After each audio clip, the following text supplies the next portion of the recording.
প্রিয় সুধী, দেশ ও দেশের বাইরে থেকে এফএম টিভির সাপ্তাহিক পরিক্রমা শীতাড্ডা অনুষ্ঠানটি আপনারা পৃথিবীর যে যেখান থেকে দেখছেন আপনাদের সবাইকে জানাই একটা প্রীতি ও শুভেচ্ছা।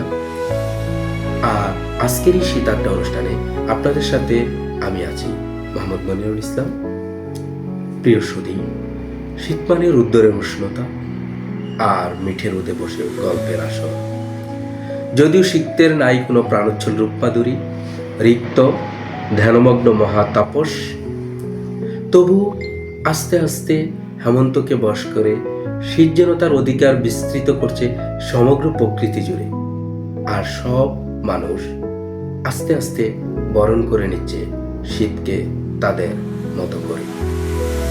হ্যাঁ, শুধু নাগরিক কোলাহল, নগর জীবনে ব্যস্ততায় আপনারা যারা হাঁপিয়ে উঠেছেন, আর এই মুহূর্তে আপনারা যারা নিজস্ব ব্যবসা প্রতিষ্ঠান, অফিস আদালতে যাওয়ার প্রস্তুতি নিচ্ছেন, আপনাদের সাথে মাছ ও শিল্পস্ত্র নিতে ভুল করবেন না।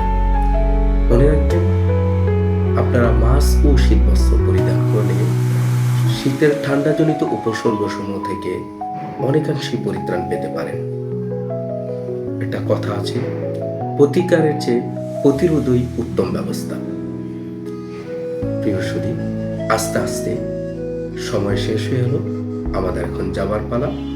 আপনারা শীত বিষয়ক বিভিন্ন তথ্য অনুষ্ঠান পেতে আমাদের এফএম টিভির ইউটিউব চ্যানেলটি সাবস্ক্রাইব করুন এবং আমাদের ফেসবুক পেজটি ফলো করে আমাদের পাশেই থাকুন।